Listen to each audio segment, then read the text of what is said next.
Ярьж тохирч хоорондоо уулзсан ярианасаа буцаж болохгүй. Бид бүхэн бас гадаадын одоо ялангуяа манай импортлж байгаа бензиний үн бол нэмэгдээгүй.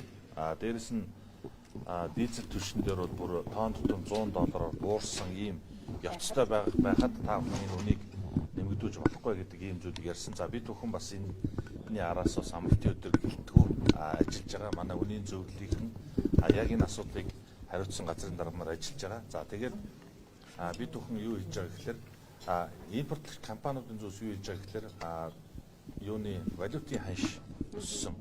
Энэ явдал нь манай одоо А92 бензиний үнэн дээр одоо юу хүн тусч जैन ийм учраас бидэд үнэ нэмсэн гэдэг. Бид бүхэн бол хэлж байгаа 4 сарын 25-нд хамгийн сүүлд авсан үнээр дизель түвш өөрөөр хэлбэл манай улсын нефт хэрэглээний 70%-ийг эзэлдэг дизель түвшний үн $100 буурсан байхад та бүхэн тэгвэл бас яагаад энэ дизель түвшнийхээ үнийг бусад А95, 98 төрлийн бензинүүдийнхээ үнийг буулгадгүй юм бэ гэдэг асуудлыг тавьсан. Өнөөдөр бас энэ үнийн зөвлөлийнхэн албан ёсоор уулзсан. За тэгээд өчигдөрөөс бас надад ирсэн мэдээлэл, орон нутагт ажиллаж байхад ирсэн мэдээлэл бол Шунхлай компаниас эхлээд одоо 92-оос бусад төрлийн одоо бензин, дизель түвшний үнийг 200 төгрөгөөр буулгасан юм шийдвэр гаргасан гэдгийг мэдгдсэн. За бид бүхэн төрийн зүгээс, яамны зүгээс бол бас яг шууд авч хэрэгжүүлэх юм одоо хуулийн арга хэмжээ хомс. Тэгээд бид нар бол зөвшөлтсөл байдлаар шийдвэрлэдэг, үнийн зөвлөл дээрээс зөвлөмж гардаг ийм л зүйл байт юм байлээ. За дээрэс нь бид бүхэн энэ асуудал бас ард иргэдийнхаа зүгээс ирж байгаа энэ одоо асуултууд энэ одоо шаардлага дээр үндэслээд шудраг хөрсөлтөд хэрэглэгчийн төлөө газарт бид нар хандчихсан бэлгүүн дарагт бид нар манай хүмүүс уулзаад энэ талаар яалтаа хэлцэж энэ асуудлыг ярина. Бид нар ингээд зүгээр нөлөөлөл энэ байна гэж хандж байна уу?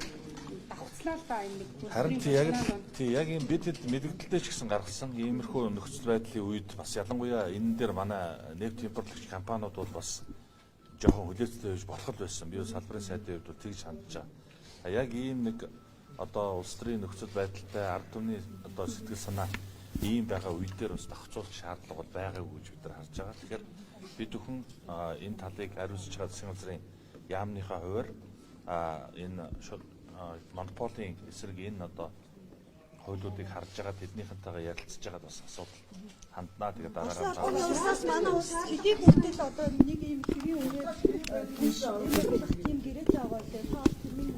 За гэрээний хувьд бол маш хэцүү шүү дээ. Та бүхэн би нөгөө онгоцны түвш хилцэх үеэр хэлж ирсэн. Оросын холбооны улстай бид бүхэн нефт бүтээгдэхүүнээр хангах хилцээр, онгоцны түвшээр хангах хилцээрийг одоо байгуулах юм асуудал яригдсан. Тэгээ энэ хоёр хилцээрийг бас хамтдаа хэрэгжүүлнэ гэдэг байдлаар Оросын холбооны улс хэлсэн. Бид хэд нефт бүтээгдэхүүнээр хангах хилцээр зурсан боловч нөгөө хилцээр нь парламентаар дэмжигдчихэж, өөрөөр хэлбэл ёсчлон батлагдчихэж энэ хоёр хилцээр хамтдаа хэрэгжинэ гэсэн ийм байдалтай байгаа. Тэгэхээр ер нь бол одоо импорт талдаа бид бүхэн импорт авж байгаа улсынхаа талаас бол хилцээр бичгүүрэн талаас бол мараахан болчиход байна. Одоо ингэ зөвшөлтсөд хүрхгүй болоод цаашдаа юм яах юм бэ? Бензин үн одоо Улаанбаатараас 200 хүрсэн. Орон нутаг руу 500 төгрөг бордны гаруй үнээр бол хэд дотны авч штеп. Шүүдэх ажлаа хийх ёстой юу? Торгуул акт торгуул акт өмнө нь бас тавигдчихсэн. Тавигдах шаардлага үүсвэл бид нар тавиа гэдэг талд нь зогсон. Яг л бид хэд ард иргэдийнхээ талд байна.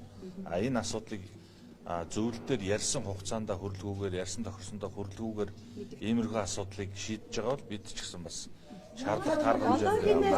Яг гэмтээ ингэж нэмснэ.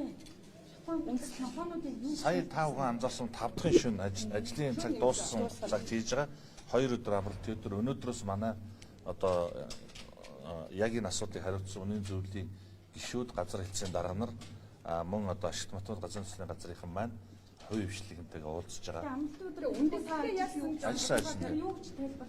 Ер нь бол ихэнх нь уцаа аваагүй. Яг үнэнээ хэлэхэд ихэнх импортлогч компаниуд уцаа аваагүй. Шунхлай компанийн бид нартай ярилцж байна. 92 дээр бол бид нар алдагдaltaй байгаа. За бусад төрлийн бензинүүдэд бид нар буулгана гэж хэлсэн. Энэ одоо хэлсэндээ хүрч 200 төгрөгөөр буулгаж одоо борлуулж эхэлсэн.